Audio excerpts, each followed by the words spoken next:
And a very good morning, everybody, and welcome to another edition of the Pass and Av Sports Show. I'm your host, James Scorza, with you, and with me, as always, as a group of companions on this very important Saturday, Joey Marks, and joining us will be Connor Ochuida, will be joining us in just a little bit. Joey, how are you doing today on this fine Saturday before the birds? Yeah, good morning, Philadelphia. Playoff weekend.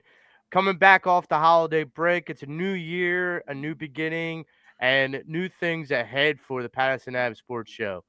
I'm excited for this weekend because we got playoff football from college football to NFL football. It starts today. Yeah, absolutely. And also, we have a lot to get to on this very important Saturday, but we always check out our comments like we always do.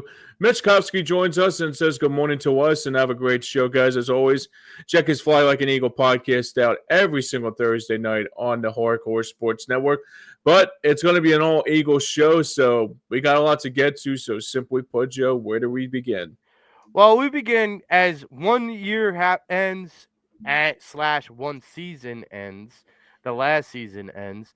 Mm. We try to recap and kind of remember or break down how that season went. So, my question to you, James, is the 2024 season up to this point, the regular season for the Philadelphia Eagles, outside of the Barkley spin, and I love the group chat on Stream Punk. Please give Hardcore Sports Network on YouTube a follow and a subscribe. Also, check out our friends over at Stream Punk Entertainment. Me and James will be on later tonight Yes, sir. doing a Flyers post game for Stream Punk Entertainment. Third line John, um, but other than the Saquon Barkley highlight reel, and on the group chat had to think of like a catchy name or a catchy title for a video short. A Yeah, lot of people came up with some really kind of interesting ones. I've seen that. Yeah. Yeah. But other than that, what do you remember most? Like, what was the big breakdown for you for the 24 season for the Philadelphia Eagles up to this point for the regular season? Yeah, the one thing I took out of this season was at first I wasn't curious to know how good this team was going to be. Obviously, the last games that were, I mean, the first couple games were a little bit of like kind of like the stew of the 2023 Eagles, obviously, and just like trying to nurse that, and also after that 10-1 start, and then that 7 game or 6 game losing streak to end the season. Yeah, But it took me maybe until the week of like that Washington game when the first Saquon, one. the first Washington game, made me realize, yeah, this team could really make a lot of noise, and that was when Saquon Barkley went off and all that. For me, I think that was the big turning point in that game. So for me, that was the biggest thing I took out of it. And also, we got a guest coming on our show here today. It's Connor Acudia. Connor, how are you doing, my friend? Good to see you, buddy. I'm good. Thanks for having me on, guys. I appreciate it. Sorry I'm late. I just had to put a shirt on and make sure I look presentable for this first episode of the Patterson Ave Sports Show that I'm on. So I'm really excited. Thanks for having me on.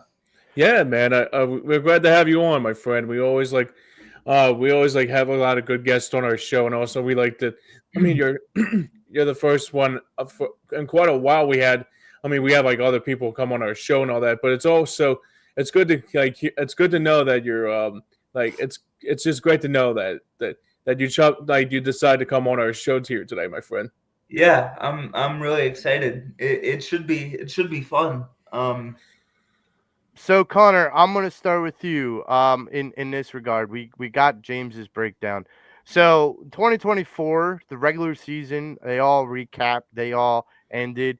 Um, Recapping what the 2024 regular season for the Philadelphia Eagles, like thing, what one thing stood out to you about the 2024 Philadelphia Eagles regular season? w- One thing, man, you're really putting me on the spot, huh? Damn. Um, either for me, it's either the running game or the defense. I'll go the defense because like the running game was good last year, and we expected it to be good this year. But I just think Vic Fangio did such an incredible job with the defense, and especially all the young players they had on that side of the football. So I'll say the defense was definitely a pleasant surprise, and I'm glad we'll at least be able to keep one coordinator this offseason because Vic Fangio, I'm not sure if you guys know this, he has said that this will be his last coaching job. Yeah. And like I will like kind of piggyback off of what you're saying. The one thing that stood out to me with the 2024 season was the defense, but more so as the season ended, they ended the season being the number one defense in the NFL. That hasn't happened in almost 30 years, which is amazing to me because this team overall, I mean, we go back to the Doc Trot era. You know, we go back to the Malcolm Jenkins era. Like Mhm. those defenses weren't like, slobs. They weren't guys that just it wasn't a bad defense, but it wasn't the top defense. So for this team, for this defense, especially with you got to think about it. You have guys on this defense that are either 25 years or younger for the most part. Most of them are like outside of Slay, outside of maybe Josh Sweat and Bradbury. Most of these guys are 25, 26 years or younger. These guys are going to be with this defense, with this team for a while, and they're only going to get better. Their talents and skill sets are only going to get stronger. So for this team to have a number one ranked defense at the end of the regular season makes me feel a lot more confident going into this playoff run because I know, and we'll get to this a little bit more. I know that the offense has on paper a stronger offense than most of the teams in the NFL that are in the playoffs right now. They have on paper they have a stronger roster, but especially offensively. But you don't play the games on paper. We know that. But one of the things that can kind of supplement that is the fact that this defense, not on paper, but in the games, have proven that they can shut out any offense that comes in front of them. So that is definitely, a big plus for me, at least going forward. And looking back at the 2024 season, but going forward with the playoffs currently, that the playoff current run. Yeah, and to allude to your point, Joe, that's the one thing I took out of this season was that this, and even Connor brought up, was the defense playing very well at a high level. I think that's the one thing I was very, very excited about, seeing that defense ranked first, probably going back to that 91 defensive line season. Yep. Obviously, go back a ways like with that, and obviously I was born a few The years 90s, James. The not 90s. I mean, like at that. it you weren't even around when we had the number one ranked defense the last time. Yeah, I mean that. I mean everybody's. I mean that's the thing. Talk about it too, because everybody would say, "Oh, that was probably the greatest time to be an Eagles fan and all that other stuff." Hmm. But I mean, believe it or not, that wasn't even like Buddy Ryan, or I think it was Bud Carson, was it? I believe so. Yeah. In '91, yeah, that was Bud Carson. Yeah, and that's the thing. I think Buddy Ryan was not even what. I mean, Buddy Ryan was not with them. That was Rich Kotite, but still playing at a high level was just like, man. I mean, Fangio reminds me a lot of that power that we had back in the 2000s too. Was Jim Johnson. Jim Johnson too? Yeah, absolutely. And also even like Jeremiah Trotter brought it up in training camp when his son was playing for the Eagles. He said, "You kind of remind me of Jim Johnson." So I guess he gave a little bit of a boost. So Mitch Kofsky joins us right now again, and he says, "Not a great time to be a Sixers fan." Yeah, dude. I mean, Yeah, We're not gonna don't we're not be a gonna party pooper, don't Mitchy we're not Poo. gonna go there. don't bring that over here. No, Don't be a party pooper, Mitchy Poo. we're Take that Sixers stuff somewhere else. We ain't we're and we ain't hearing that today. Mitch checks in one more time. He says, gives you a shout out, Connor. So it's good to know, man. I appreciate it, Mitch. Thanks for joining us on this Saturday morning. Definitely, So, definitely. do you guys think, and I'll start with you, Connor, do you think the Eagles, I mean, with everything being said going into the playoff run, do you think the Eagles currently are the best team in the NFC? Oh, Detroit is pretty tough, but um, it's close, but and this breaks my heart to say this. I'll say no. Okay. Jay, Um, what about you? Are they the best team in the NFC? Well, I mean, I would say yes because I think the one thing I do see this team has that they had the latest of success was that they've been like basically like the hottest team in football going back to, and I think I mean obviously Detroit was the top seed, but hey, look, if we got to go to Detroit for the championship game, I can understand that because we went into Baltimore and we did a very good job, and we went to LA, we did a very good job, so. I'm not too worried about that at all. So I mean, And yeah, dude. I mean, Cincinnati. We went to and the jungle. Cincinnati, Yep. exactly. Yeah, right, right. And I And mean, like that's kind of my thing is I'm gonna give them the nod to yes, just mhm, because of this. And I understand kind of like that you look at what Detroit has done. You look at what Minnesota has done. You look right. at like some of those stronger teams in the NFC. And I get it. I understand there's an argument for both sides of it. But the reason why I lean more towards the side of yes, they are the best team in the NFC is because this team, for whatever reason, during this whole time, has always done the like when we went through last year, when we went 11-1 or 10-1, we all said, okay, that's all great, but none of those wins felt good. They Mhm, yeah, never felt confident. We right. never felt like, okay, we could build on this. When they went through this 12-game win streak, basically, it kind of felt different. It felt like, okay, we're just building. Like we're building off of one win to the next win to the next win. Because if they weren't, they'd go into Cincinnati and lose. They'd go into the Baltimore and lay down. They'd go into LA and be flat. Like, and they weren't in any of those situations and circumstances. So for me, when you look at Detroit, when teams can give them look, when Detroit plays at their full tempo, they Mhm, probably can't be beat.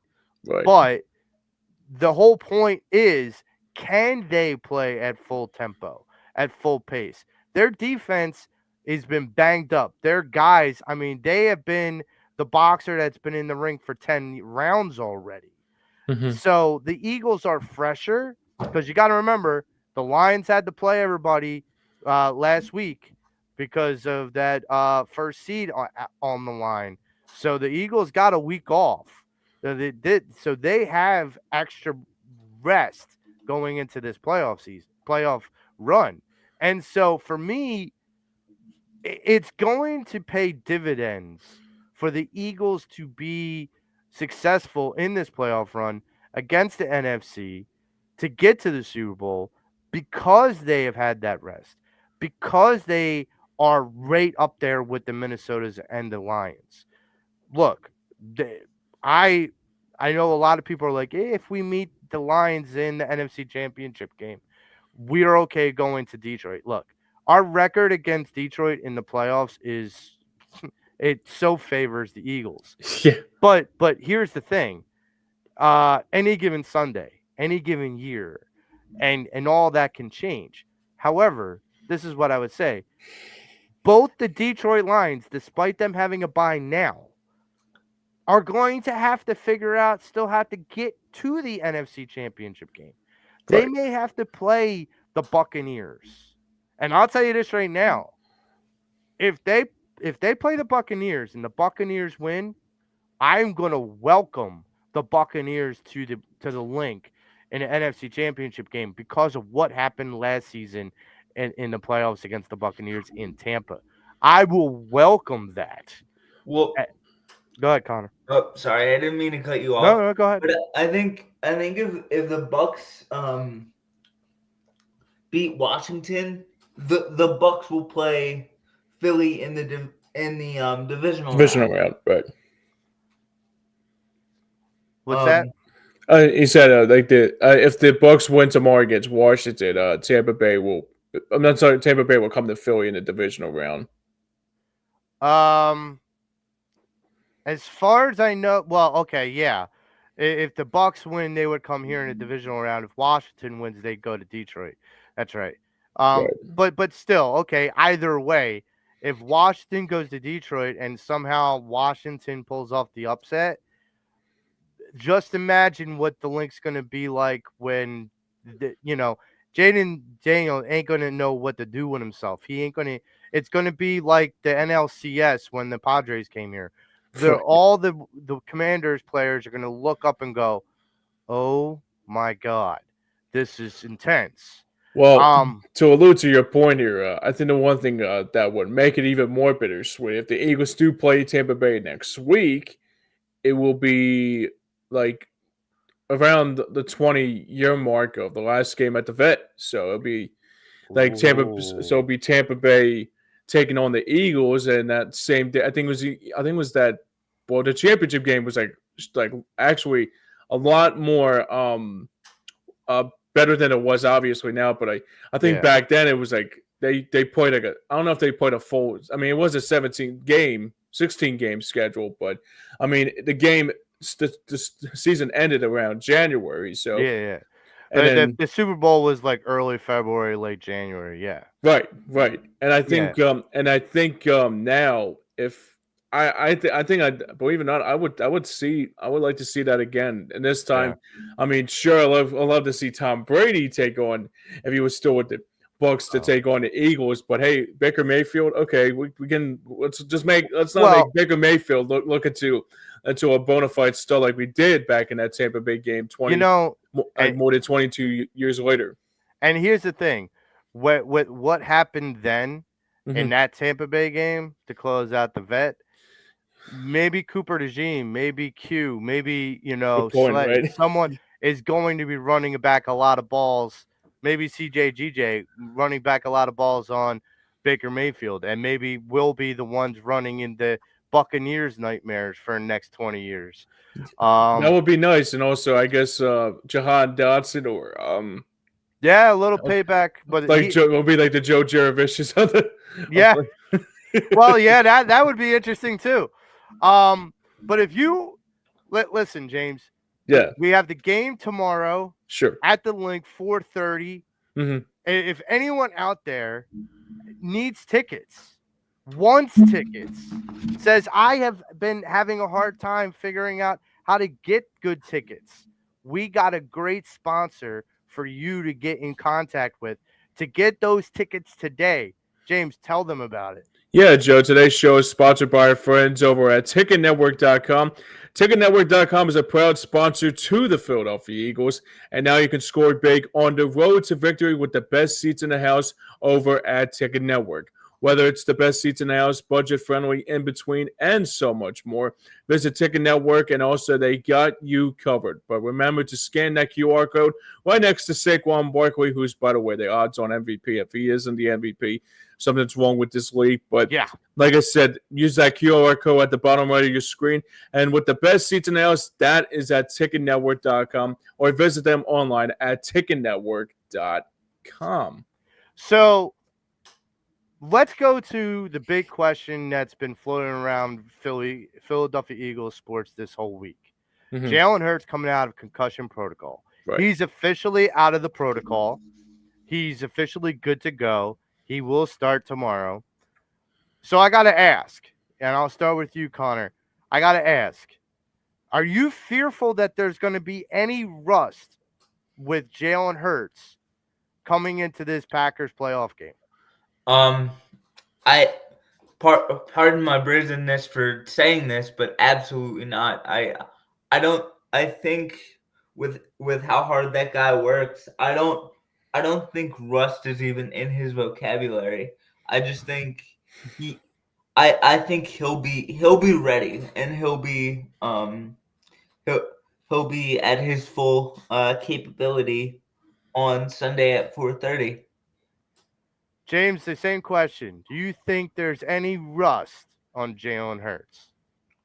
I agree. I agree with Connor said on that one too, because I don't think he's got. I mean, there's no such thing as rust what Jalen Hurts gonna make. Because obviously, like you think about it, when Hurts played when he had a troublesome shoulder in that games against the Giants a couple years ago and against the 49ers, it looked like he was like kind of like Igor and Young Frankenstein, like one hump, So it's just like the same kind of thing.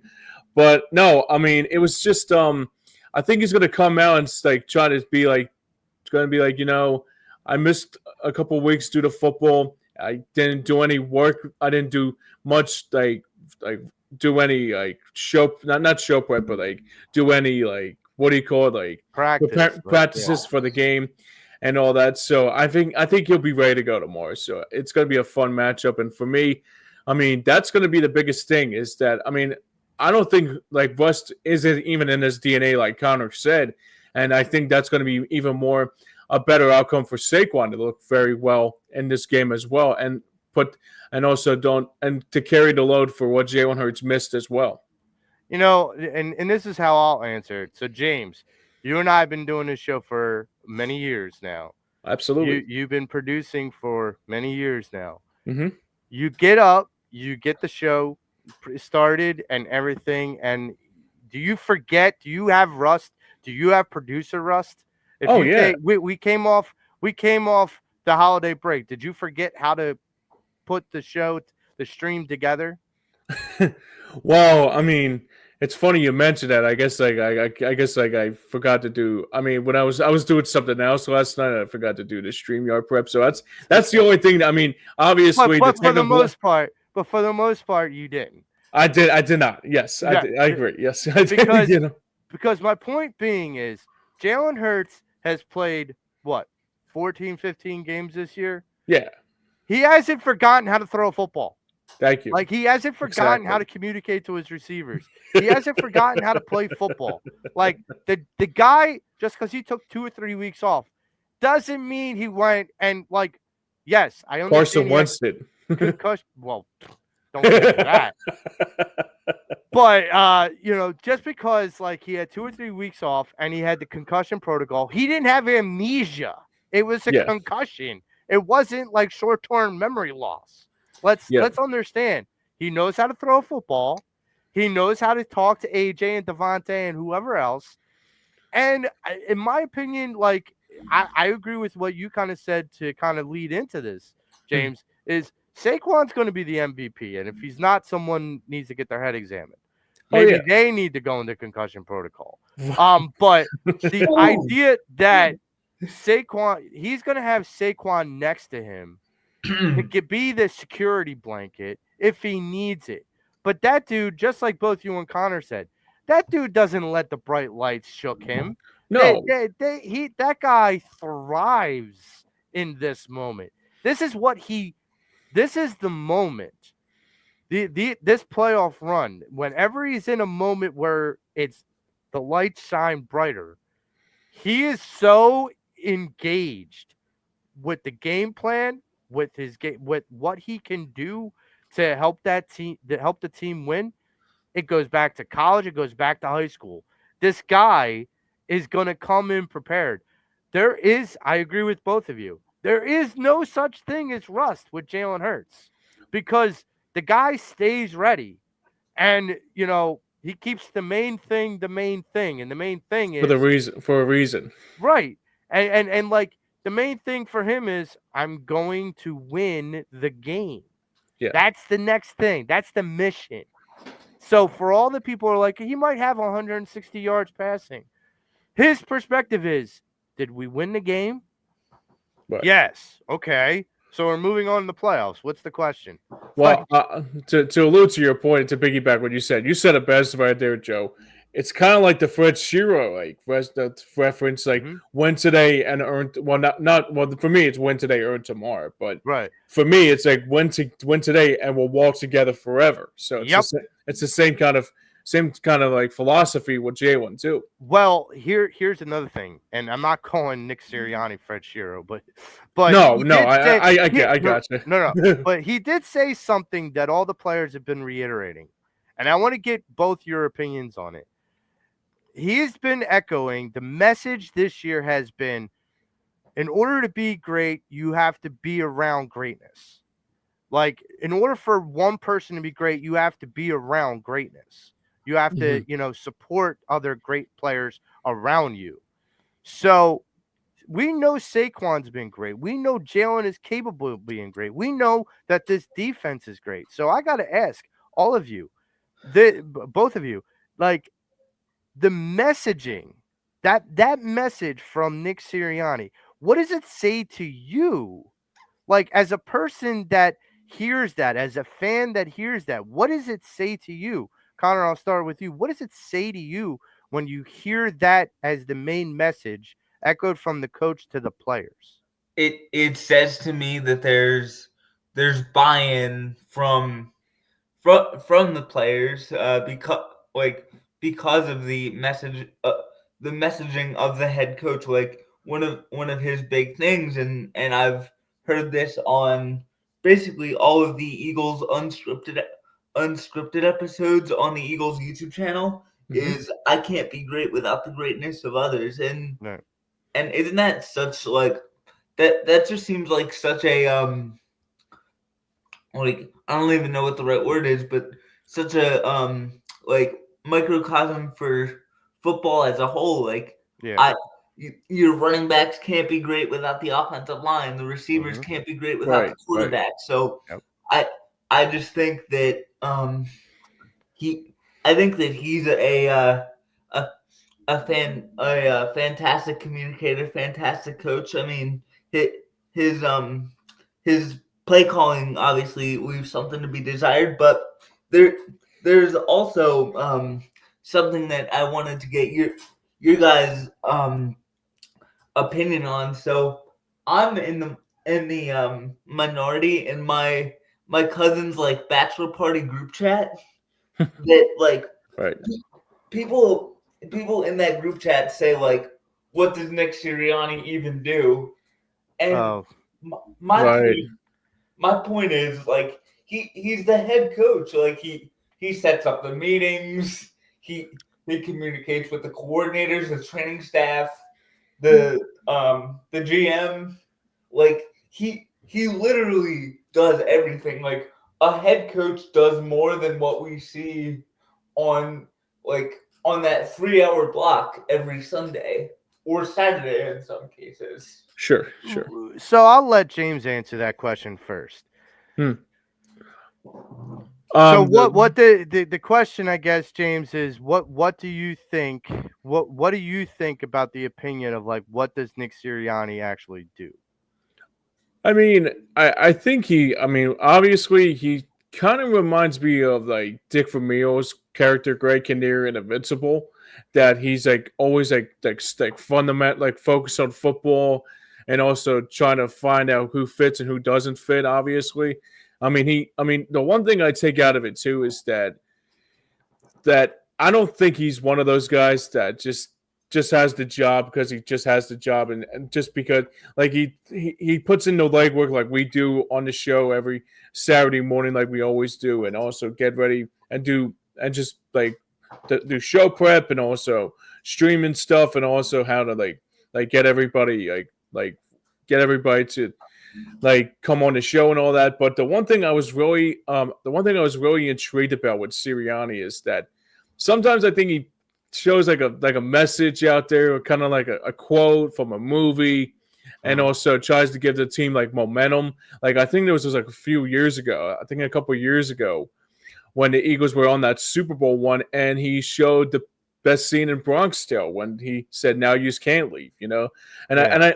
and in my head sometimes I'm thinking like, sometimes he'll probably be like Gene Hackman and Hoosiers, like he'll say, oh, like just like the court scene about measuring the court, or Yeah. like focus on fundamentals time and time again.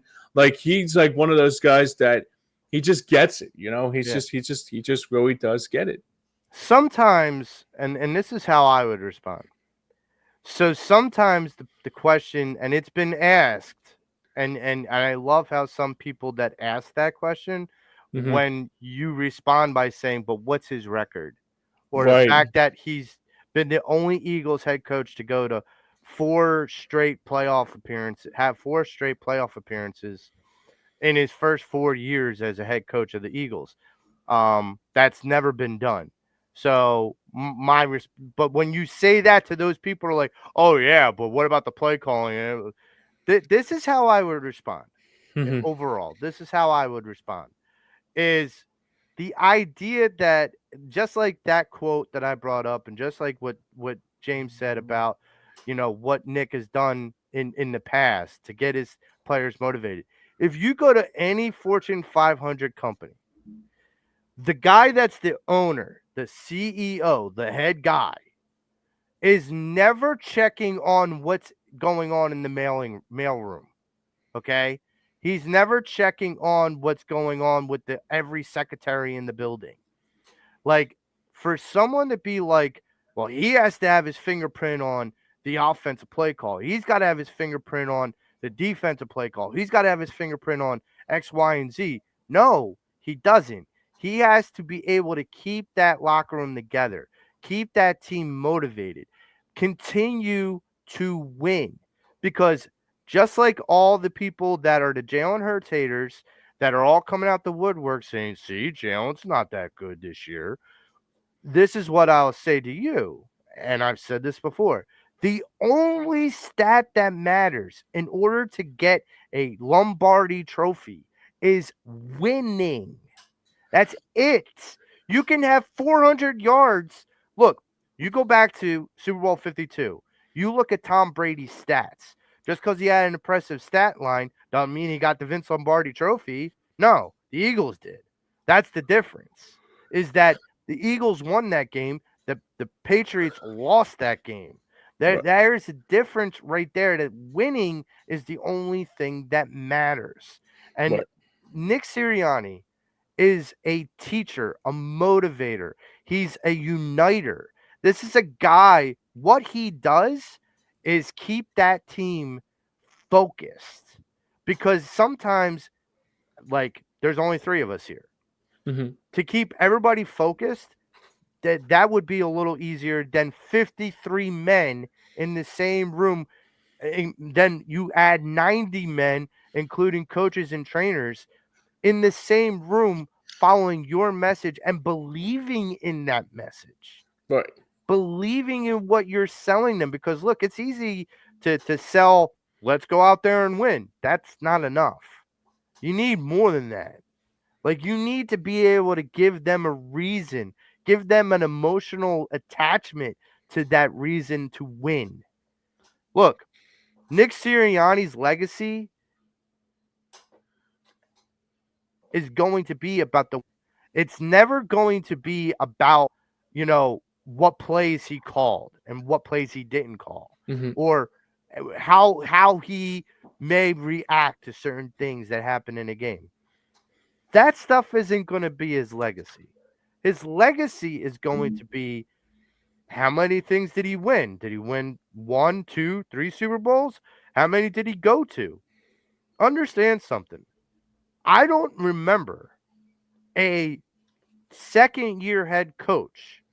I mean, I'm sure it's happened in general in the NFL, but not many second year head coaches go and take their team to the Super Bowl. And you can't tell me, oh, they faced the Niners and they were on their fourth string quarterback, or the Giants were just trash and just limped into the playoffs. Look, that's not our fault. You still have to play the team in front of you. We could still be like, yeah, we're going to win. We could crawl to the end zone. Right. But Nick Sirianni didn't do that. He said, cut them down right where they are, because we don't want to leave any stone unturned, any questions unquestioned. And they did just that. And when they got to the Super Bowl, you're going to sit here and say Patrick Mahomes is slouch, because Jalen Hurts outplayed Patrick Mahomes. And technically, technically Nick Sirianni outcoached Andy Reid, because if it wasn't for a penalty and a fumble, that game would have been completely different. So, to answer your group chat's question, what he does is unites a team to win. That's what he does. That's what we need him to do. Yeah, Connor, you got a question, buddy? No. I'm just that James. You were preaching to the choir. Oh my God. Put this man on, or Joe. I'm sorry. Put this man on a pulpit. Oh my gosh. Like, oh my, wow. I could not have explained it any better myself. And what one of the things I I often bring up to people is the reason why the Eagles are so good is because your head coach and quarterback have opposite personalities. Mhm. And I think that was the same thing with Donovan and Andy. Yep. Like, Right. obviously, like, Donovan was maybe more of the fiery one, and Andy was maybe more of the quiet one. But it's really interesting how if if your head coach and quarterback have opposite personalities, often that leads to success. Now I know you'd want your head coach and quarterback often to think alike and stuff, but it's kind of funny how, like, if the two leading men in an organization have opposite personalities, how often that leads to success in not just the NFL but really any sport. This is what I would say, and our old boss slash friend Al Safiri said it best. When you do a show, if you're all agreeing, it's going to be a boring show, Agree. because you you don't want everyone to agree on everything. Right. When you disagree on things, it makes more people, and when you're disagreeing, it means you guys don't have the same viewpoints, and that's okay. Yeah. But when you disagree, it makes for better content. So if Nick Sirianni and Jalen Hurts don't see eye to eye with everything, it's okay, as long as they're both willing to sit down and compromise for the better part of the team. Mhm. If they're willing to take and put their egos aside about what each other is disagreeing about and do what's best for the team, and they have, You because know. Jalen Hurts, I'll let you get to that in a minute, James. Yeah, that's fine. Jalen Hurts, let's think about this. Quarterbacks are one of the most important players on a team, on a football team. Mhm. But they are also the most egotistical players ordinarily on a football team. So do you think any other ego-driven, narcissistic quarterback that would have played in the National Football League, that would have been told, not asked, but told, you are handing it off to Saquon Barkley, and you are going to take a dip in your stats, and you are going to have less people are going to rip you about being an average quarterback? Do you think that, like, any other quarterback that had an ego would be like, yeah, I'm good with that? Mhm. No. Like, No. Tom Brady would be like Right. there's certain quarterbacks that would be like, hell no. You ain't taking stats away from me. I gotta feed my family. No. Jalen is like, no, I'm good. We're winning, right? Yeah, okay, I'm good. Whatever. You do what you gotta do. If I gotta hand the ball off 30 times to Saquon, if he's doing it, I don't care. And the whole dispute, well, AJ was upset because he wasn't getting the ball enough. No, he wasn't. He was upset because he was being critical of Jalen. Again, I go back to, if you disagree with people, it's okay, Right. as long as you can compromise to get back to an equal footing for the whole team. Now, James, I'll let you go ahead. You Yeah, were yeah. you were gonna No, say no, something. no, no, no, no. You're basically you basically said it best. Like even like sometimes like it's like sports radio sometimes that either they agree until they're blue in the face and all that kind of stuff. I mean, it's after a while. It's that after you agree so many times. I mean, look, we agree, we disagree, and all that, but sometimes I mean, like if you're making like a valid point, it's like it's hard to disagree sometimes, Right. but it's okay to agree at the same time too. But also you got to understand the standards about agree to disagree. My favorite show, obviously, is Partner the Interruption, is because Wilbon and Kornheiser go back and forth, butting heads, but they respect each other because they have like agrees to disagree. I mean, if you agree like 4 hours a day, like and you can and you never disagree on anything that that happens in the day and age of radio. It's just like now it's just like a yes man factory, you know? Yeah. And like that's the thing is like, and that's why like Connor and like James, like I've said this, and Connor, I know it's your first time here, but like on this Mhm. show, I don't like I welcome the disagreements. I welcome the debate Mhm. because not just because I feel like it would be good content, but because I think like all our listeners want to hear other people's perspectives. Right. And when you sit there and go, well, I don't want to give my real perspective because I would disagree with that person. And Sure. I don't want to come off rude. No, you wouldn't come off rude at all by disagreeing. You're coming off rude by sheltering what your real opinion is. Yeah, and And you're hiding that opinion too. right. So with Jalen Hurts and with Nick Sirianni, I'm sure from game to game, they convey their opinions of their performances. Mhm. And it's honest and it's bold, and sometimes it's not always like comfortable in the room, and sometimes I've said this to James before, if you feel uncomfortable in the room, Mhm. get out of the room. Like, Exactly.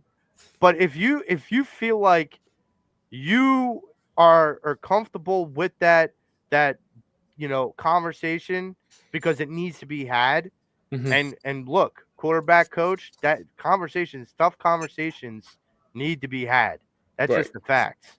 Right. Um, but yeah, I mean, that's one of the reasons why I feel like Nick Sirianni doesn't get the credit that he should. I mean, look, this guy, his winning percentage as a head football coach in the NFL is like close to 75 to 80%. Like, that's absurd. It I'm is. sorry. It It really just is. is. And I don't care if he's doing it wrong in someone else's eyes. He's doing it right in mine Yeah, because he's doing be, something right. right. I mean, for 4 straight years, I get to root on the Eagles in a playoff game, regardless if it was last year where you kind of knew you were going to be, the lamb to the slaughter, or if it was the first year with Tampa Bay, when Tom Brady was going on his GOAT tour. Like, okay, I get it, but at least I get to view a playoff football that's relevant to me. Mhm. And Nick Sirianni's done that. Right. Um, and speaking of what Nick Sirianni's done, a part of that is putting the ball in the Saquon Barkley's hands. Mhm. My question is, leading into this Packers game, we all season we have leaned on Saquon Barkley. My question is, now that the games really matter more, would you still continue to lean on Saquon Barkley, or would you meter how many touches he gets because that he's had 370 plus touches this season, and you don't want him to be gassed if we do get to the Super Bowl. So Mhm. would you start to meter down your usage of Saquon Barkley? James, I'll start with you first. I don't think so. I think we're at the point now that we all know what Saquon Barkley's thermometer is, or with the circumstance of what he's been doing all season. So, I mean, this is probably one of those things that I actually am glad to see with Saquon Barkley after all these years. Because come to think of it, I mean, I was really like thinking, okay, what is this? How's this offensive line gonna like help him like feed off that energy? Mhm. And I said to myself, like, all these years that the Giants had them, like, they had a horrible, horrible offensive line. They had so bad the offensive line was so bad, and then he comes to Philadelphia and Stellan University, like being the best they can be. And even in that last game, he said, "How about those boys up front?" Like, just shows that he cares about. I mean, and also fully healthy for a full 16 game season. That tells you all you need to know. So I think it's going to be one of those games tomorrow that Saquon's going to be like, like I'm not gonna let you guys down once again here tomorrow night as well against the Packers in this first game of the playoffs. So, Connor, I'll go to you. Do you take do you take your foot off the gas a little bit with Saquon in order to possibly preserve him for a long playoff run? No, I don't think so. Um, I think I think the way he takes care of his body, the way he preserves himself um is enough to like keep himself healthy for the playoffs and for this little like stretch run we're going down now. Um, I I don't think you Need really him, need to take your foot off that gas pedal. Because Saquon is one of the 53 guys that got you here. So Mm-hmm. why right? why would you what why would you not use that engine? You know what I mean? Yeah. Oh And yeah, one thing to keep in mind, however, is I believe the Packers will be without um Jair Alexander, their star cornerback. So Yep. um I And Christian Watson or yeah. Christian, is that his name? Christian Christian Christian Watson. Watson. Watson, yeah, Yep. yeah. So, you know, this is what I have to say in this. And when I wrote this question, I sat here and hat in hand. Sometimes you're wrong, and not a lot of sports analysts out there um, like to say that out loud. Mm-hmm. But I'm okay with dealing with it, especially knowing the results, seeing Mm-hmm. the results. In the beginning of the season, James, and Frank Finnegan were on this show, and we talked about who we think is going to be the star of this roster. Right, And without doubt, you and Frank both said Saquon Barkley. right, And I said, yeah, I'm not sold on him. right. I'm like, I don't think he's got a lot of tread on the tire. Sure. He's coming from MetLife Stadium. He's coming from a bad team. What if he's got like those lingering injuries that, he can't stay healthy through the season? Man, I understand shutting me up, but damn. I'm like, I like he crosses 2,000 yards. He plays all the games except, the last ones which he didn't have to play.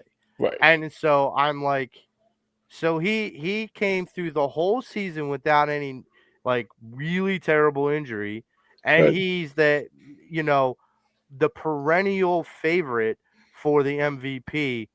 And I said this, I wasn't sold on this guy. I'm like, maybe I need to go into concussion protocol and get my head examined because damn it, Oh my that god. was a bad take on my part.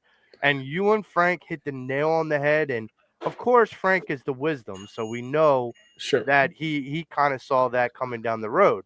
But boy, I don't think anyone really saw the amount, the result, the kind of statistical results that Saquon could do. James, you brought up that he was in New York and didn't have a good offensive line. He comes here and he has a great offensive line, and look at him now. Right. Well, if I'm the Giants when they had this guy, Why didn't they build around why him? didn't they invest in an offensive line? Exactly. Like that, like screw Daniel Jones. Get Yeah. every big ass offensive lineman you can get. And I mean, instead of Stellan University, it was Vic DiPotetto University. right. But like you didn't protect your guy, and he knew that. And therefore he comes to a team like this, and he looks like the next coming of Gale Sayers. Like the guy is like just crazy. Yeah. Um And to allude to your point, I love what you said there, Joe, because I always love that. Like, proving the doubters wrong, especially for your case, and especially when me and Frank basically nailed it on the head. I remember there was a time when it was with Penn State, and I said to myself, this was when the time the Eagles were, I think it was like probably in their Super Bowl one or probably right after that. Or not after, actually, it was like the year before he went to the Giants. And I said to myself, damn, if we can actually get a good running back like that, like we'll be set. Unfortunately, he went to the Giants, and I was like saying, shoot, we got to deal with him for like 10 years, 10 to 15 years. It's going to be like another Tiki Barber. He's going to be a thorn in our side. Yeah. And then the Giants gave us a Christmas present before a Christmas present even coexisted. And I'm really glad to say right now that I mean, at first I was worried about it like how you were because like those injuries and how he was going to come in. But man, I mean, this is probably like excuse me. The one thing I was really excited about is that, sure, I mean, I didn't see a lot of Shady's highlights going back to his Andy Reid era, but I will say this. This might be the best running back I ever seen probably in 30 years of my life. Like, this is probably going back to, like, obviously, like, not Roger Waters, what was his name? Ricky Waters. Ricky Waters, thank you. I was a big Deuce Staley fan. I was a big Westbrook fan. Yeah. But this guy is just different, man. So I'm 44 years old. Sure. And I've seen and been around a lot of football. And I got to say, like, that this is why I got to humble up. Because it's not just the Eagles. Like, it's not just what he did as an Eagle. It's what he did in the whole universe of the NFL. Right. Like, this is a guy that is one of like 9 people to hit 2,000 yards rushing in a season. Now, look, this is one thing as a sidebar I'm going to say to people, because whether it's in your bachelor party group chat or whatnot, whether it ever gets brought up about why didn't they let Saquon play against the Giants to get the record? Here's what I would say to that. Because I would like to see the record broken too. Don't get me wrong. But because of the way that the schedule is right now with 17 games, and the fact that the NFL is going to continue to expand the schedule to add more games, that rushing record, whether it's owned by Saquon or Eric Dickerson, is going to get annihilated. And it just is. Like, there's going to be more 2,000-yard rushers in a season going forward, just because they're going to have more opportunities to do so. So I'm glad you didn't gamble the potential for the Lombardi Trophy for a record that might be broken by some. Maybe it'll be broken by Saquon. I'm not saying it won't be, but I'm saying there's more of a possibility it could be broken sooner rather than later. And I wouldn't rather gamble with the guy that's like on a rocket, like a jetpack right now. And the fact that, like, the other part of my take that I humble up about is tread on tire, not enough tread on tire. The guy had 370 plus touches. I'm like, yeah, he's got a lot of tread on tire, like a lot. Like he got that thing Goodyeared, like he's good. But if you want to own a part of Saquon Barkley, one of the greatest running backs of all time. I don't feel like I'm pontificating too much with that, but one of the greatest running backs of all times. If you want to own memorabilia owned by him, autographs, autographed jerseys, footballs, cards. If you want to own anything from any Hall of Fame Eagle, we have the right place, the right sponsor for you. James, tell them about it. Yeah, and sorry about that. We had a little bit of a technical difficulties and all that, but we're back.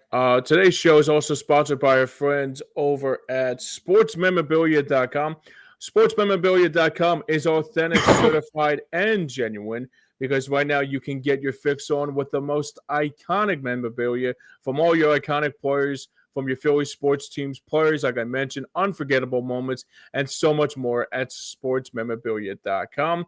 And don't forget to scan that QR code at the bottom of your screen and add to your collection. I mean, sure, it's not the holiday season anymore, but add to your collection to any circumstance and any occasion, visit them online at sportsmemorabilia.com. That's at sportsmemorabilia.com. Hey, just remember Valentine's Day is right around the corner. There you That go. would be a nice little Valentine's Day to say I love you to your sweetheart by giving them an autographed Saquon Barkley anything. Believe me, hint hint, wink wink, Sarah Marks. Right. Um so I got let's turn our attention directly to the Packers. Okay. Here's a real quick firing question. Connor, I'll start with you. Are we overlooking the Packers? Because I've heard all things this week that the Eagles have this lock. It's a lock for the Eagles. I got to ask, are we overlooking the Packers? So you're you're asking from a fan's perspective, correct? Yes. Because organizationally, I don't believe they're overlooking the Packers, but I I would say maybe. I actually believe so. I think we're overlooking. Are you overlooking them? I I'm personally not. But I think as a fan base as a whole, I think the fans definitely are, because Jordan Love, I think he's very underrated, and Matt LaFleur can definitely dial up some plays, and that defense can certainly play some ball. So I think as a fan base, maybe we're overlooking them a little bit, but I am personally not overlooking the Green Bay Packers. James, Hmm. are you overlooking the Green Bay Packers? Well, I mean, the one thing I took out of this game this week is that everybody was saying that, Jordan Love looked good last year against the Cowboys and all that. But I said to myself, Dallas loses every single year, so it's not even it's not even a, it's not even a, You have it's to not get even a that thought. shot in. You have to get that shot in with the Cowboys. Okay, go Of ahead. Yeah. course, of course, yeah, you know. But all joking aside, yeah, I mean, this is probably one of those games that could be a close game. I don't think it's gonna be. If it turns out to be a blowout, that will be like really like something that I think I would have expect. But at the same time, since they're playing this well, and also they blew out a couple teams left and right, obviously in the last few months, obviously. But it's all about who's gonna. I mean, it's all about like what the Eagles gonna look like, obviously, with the time management towards the like in that second half, and also keeping Jordan Love on the sideline. And I think that's going to be the thing that I'll take out of this too. And also what Jalen Hurts looks tomorrow too. Yeah. I mean, this is going to be one of those games that sure it might be close, but I don't think. I mean, I think it'll be close in the first half, but I think they'll carry away with it like in that second half. So I think it's not going to be as close, but I mean, but the first couple quarters for Jalen Hurts to get his footing back will be the keeping a close eye on to see how he looks like after that concussion and in the first half actually. Honestly. So I think this is going to be, if I had to put this in boxing match hyperbole, Mm-hmm. this is going to be Butterbean against Floyd Money Mayweather. Ooh, This is going to be the Eagles going against the guy a team that without that starting receiver and Christian Watson and sure. without Jair Jair Alexander. Alexander, Yep. without some of those guys, and then Jordan Love is like, we don't even know if he's going to be able to grip a football tomorrow because of that nagging elbow injury. Good point. They don't have a great offensive line. We already beat them. There's already tape on this team. It's there's a part like the engine's already warm for the Eagles. Whereas when we played them in Brazil, the car wasn't even started. Now this Right. seems like the Packers are going to give us a couple good shots, but in the end run, because of what Saquon Barkley can do, what the Eagles can do, how Jalen Hurts can perform, what this defense is capable of, there's just going to be too many knockout blows for the Packers to keep up with. I mean, it's just, one haymaker after the next haymaker after the next haymaker. And I could kind of see this game getting away from the Packers. I'm not overlooking because I respect the Packers as an organization and as the team itself. But it's just like if Jordan Love and Christian Watson and Jair Alexander were all healthy, maybe I give them a better chance, Hmm. but they're not. So I have to look at it from the perspective that, you know, Love might be performing, but how well can he perform? This kind of Right. goes back to the Pittsburgh game in my mind when Pickens wasn't in the game, when he was out for that game, when George Pickens was out of the game. Right. That was that was the number one receiver for the Pittsburgh Steelers. Now Russ can do what Russ does, and I'm not putting Russ and Jordan Love in the same breath, but necessarily. But when you take away a strong offensive weapon, like Watson will be taken away, and you have a shaky quarterback, and then you have a big weapon taken away from Jair Alexander on the defense, I get it. Now, look, some people on Sports Talk said, but the Packers have one of the top defenses for takeaways. So do the Eagles.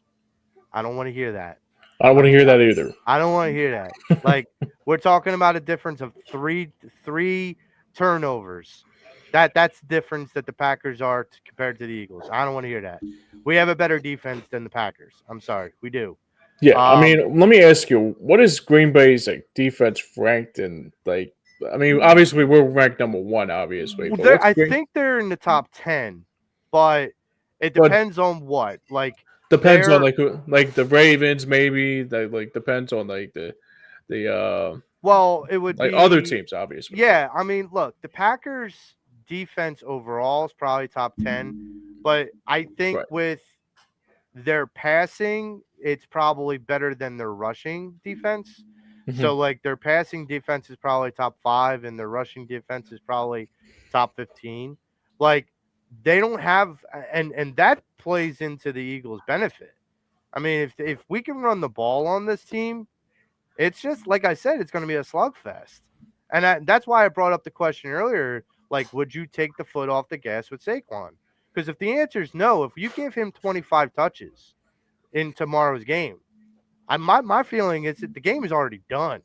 If you're giving him 25 touches, that Packers defense cannot sustain that. They cannot contain that. And then you talk about Jalen Hurts and AJ Brown, and AJ's questionable with I believe a knee injury, but still, regardless, this is a team that's the engine's warm. They're going. So the Packers either better, come in here ready to play or be ready to pack their bags for the offseason real Right. quickly. Right. So my next question to you guys is who do you think is going to be the standout player for tomorrow's game? And James, I'll start with you Hmm. for the Philadelphia Eagles. Who do you think is going to be the standout player?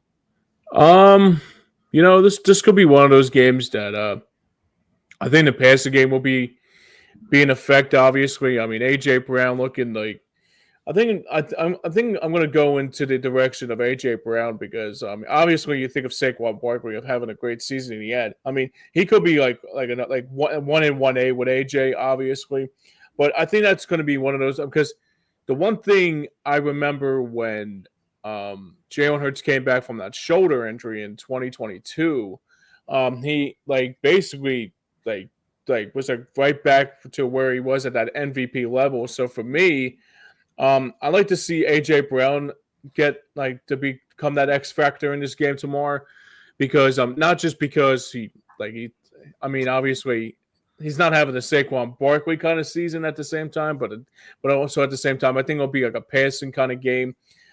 Not just saying that Saquon will get his carries here, we will get a ton of them, like we all for certain of that. But I mean the one thing I was really intrigued about was that when AJ Brown like a couple games ago when um, Tanner McKee scored his first NFL touchdown to AJ and he threw the ball into the stands and the fan got it Oops. back. Yeah, right. And then I said to myself, this could be a good game for AJ to see. I mean, I'm not saying that AJ has had a bad season. It's not. He's having a fantastic season. But I think this could be one of those games that I look at and say, maybe this could be a game that AJ Brown sees what he has in store, and I think it'll be a good game for him tomorrow. And also Jalen Hurts, getting back to his normal routine and also getting back to his normal starts again. And I think that's going to be the biggest thing I take out of it too. So I'm going to say AJ Brown tomorrow. All right, Connor, who's your X factor for tomorrow's game? Um, I'll say I'll I'll probably say ooh, maybe like uh I'm just spitballing here, but maybe Zach Bond. I feel like There you go. he could have a big game um on the defensive side of the football. And Joe, to your point, I actually heard I heard on YouTube that AJ was actually good to go for tomorrow. So There you go. Cool. I'm glad because he missed a couple practices this week, Yeah. and that's fine. Let the big. I just want the big dog to eat when it matters. It doesn't matter about that. I'm not going to quote Allen Iverson. We all know that. Yeah, but my There's your Sixers point out, Mitch. there, that's it. That's it. Right. So my X factor has to be this, and I'm kind of staying on the defensive side, and that might come to no surprise to anybody. But I gotta say, Coop, it's Coop time. It's the Nice. exciting whites coming into existence against the green cheeseheads. yeah, Look, Cooper DeJean has been just getting better and better and better and better and better. And this guy, I'm telling you, don't sleep on especially if the Packers are having to throw to like a tight end or whatnot because of Christian Watson being out. If they throw in the middle of that field, Cooper DeJean is going to feast on Jordan Love all day. And I am predicting, bold prediction, but I am predicting 2 interceptions by Coop tomorrow. oh my Nice. god, 2. and 2 for Coop. And like that's my look. I think that this team, this Eagles team, is going to be firing at all cylinders. And the link, I'm only blocks away. Just to give you perspective, Connor, I'm only blocks away from the stadium. So Wow. tomorrow, I will be able to open my door and hear the roar of the crowd from where I live. So believe me, that place will be bumping. But Well, to quote Stevie Ray Vaughan, the house will be rocking tomorrow.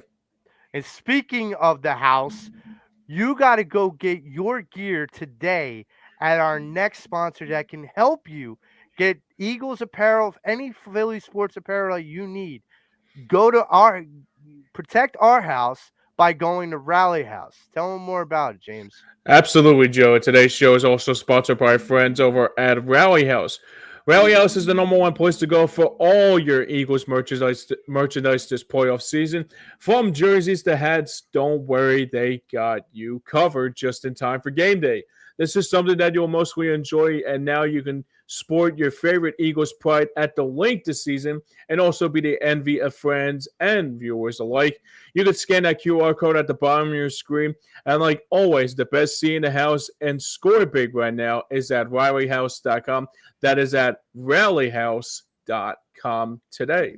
Before we round out this episode, I'd be remiss if I didn't stop and recognize an achievement by an Eagle. Deshaun Jackson this past week was named head coach of Delaware State College. Listen, football program. I think you got Michael Vick at Norfolk. You have, Deshaun Jackson. All I'm asking for, I want to send a big congratulations out to D-Jack, but all I'm asking, I'm putting out the call out there. Mr. Dawkins, if you could go and, I don't know, apply for the Temple University football job, The, that would be amazing to me. the, they I'm Right. not saying it's selfish, they Hey, just because I'm an alumni. I'm just, I'm not a booster, but I will be if I need to be to get you as the head coach. But I'm just saying, and Brian Dawkins, if you want to right. go and be the next football coach for Temple, I they wouldn't hate it. they already hired a head coach. His name's escaping me right now, but that job is already spoken for. Damn. Um Shit. so I Thanks, Connor. That just thank him. Uh, Brian, if you want to go and coach Westchester, no, I don't know. We'll talk, Brian. We'll talk. Uh, well, I that was shot in the dark. But Westchester. so Yeah. let's go to breaking down and giving our bold predictions for this week's Packers Eagles game. All right, James, I'm going to start with you. What are your bold predictions slash predict bold? bleh, your breakdown and your bold predictions for this week's Packers game. Yeah. For me, I say that obviously the Eagles are going to win tomorrow, but like I mentioned early on in the broadcast, yeah, this is like probably one of those games that's going to be one of the close ones, obviously, because the last time the Eagles played them was in Brazil, but it's a different team that they were the last time we checked. Obviously, this was around the time the Eagles were still trying to find their footing and all that other stuff in between. So I got the Eagles winning tomorrow, and I think it's gonna be close in the first half, but I think in the second half they're gonna start to like chew clock and also make the clock your friend, like I always say. And I think it's gonna be one of those games that the Eagles I don't think they're gonna escape with the win. I think that's gonna be something that's gonna be a little bit overrated on my part. But I think the Eagles will win tomorrow. And I think Jake Elliott's going to have himself a day. I think he's going to have a couple field goals out of it. So I say the Eagles win tomorrow 28-24, 28-20 rather at the link, and we'll be back next weekend for the NFC divisional round. Connor, what's your breakdown and prediction for tomorrow's game? um Breakdown. I feel like the Eagles could have could have a big day. A a big day actually passing the football Mhm. because of the loss of Jair Alexander, and also a big day stopping the pass, even though the Packers are run heavy, kind of like the Eagles are, but obviously not to that same level. But I feel my as far as a bold prediction, um I think Jalen Hurts will have 150 passing yards and 150 rushing yards and Wow. four Oh total man. touchdowns. Wow. That's huge. That man. Wow, I didn't even go there, but I didn't okay, go I there like either, it. man. I like it. I like it too. And What's your score prediction? I got you. So score prediction. I I think this is gonna be a pretty close game. Uh maybe um maybe 28-21. Okay. Okay. So my prediction with this game, and I want to piggyback a little bit off of what Connor said. So Packers are a run heavy offense.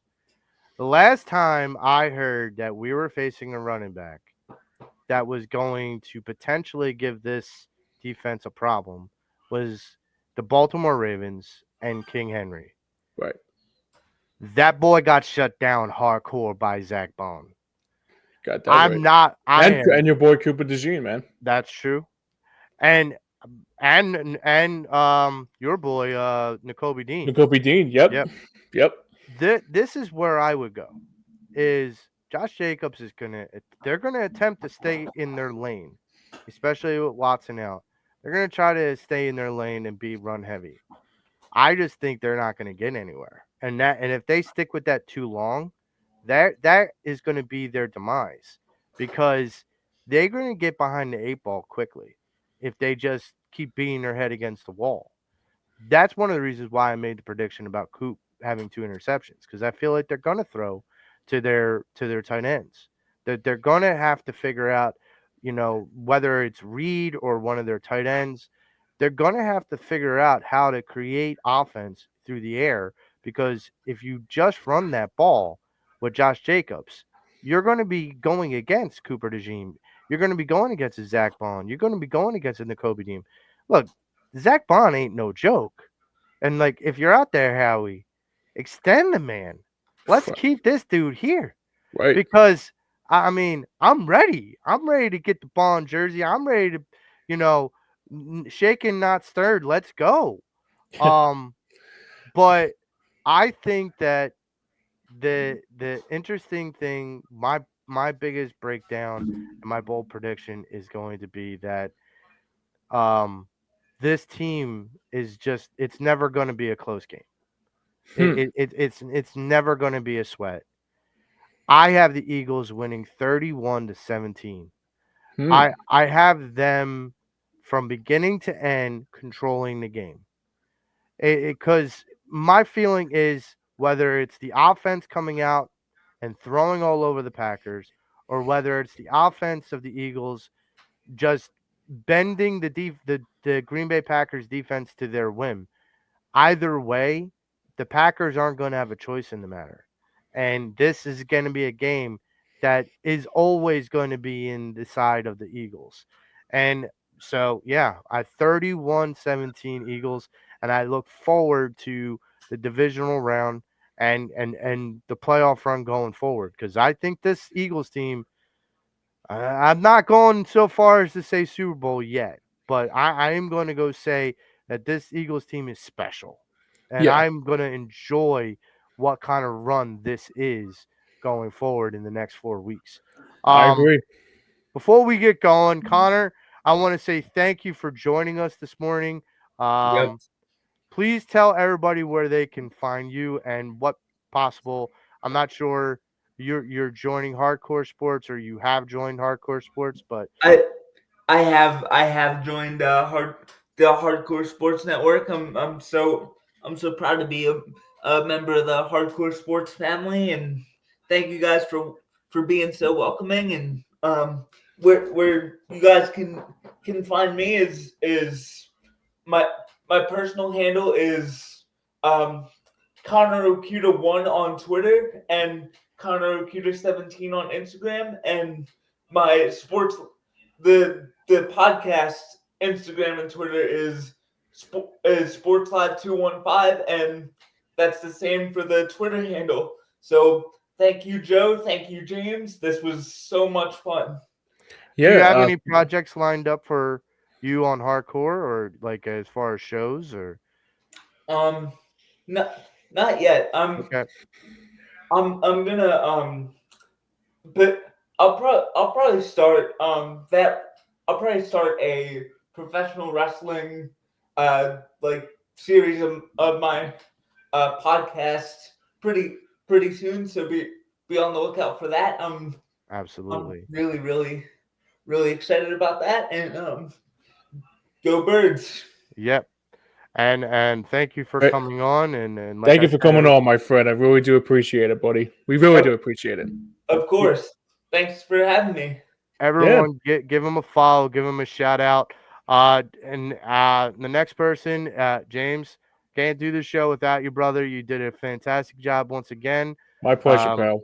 no rust on you, brother. Just like Jalen, no rust on you. Yep. Um, so Keeping the main thing, right, brother? So for James Corsa, for Connor, I'm Joe Marks. We're the Patterson Ave Sports Show. Please join Hardcore Sports. Subscribe to Hardcore Sports Network. Check out Stream Punk Entertainment. Check out me and James later on the Third Line John Flyers postgame show. And for everyone, go Birds. Have a great weekend. Be safe. Stay warm. And be cool, Philly. Go Birds.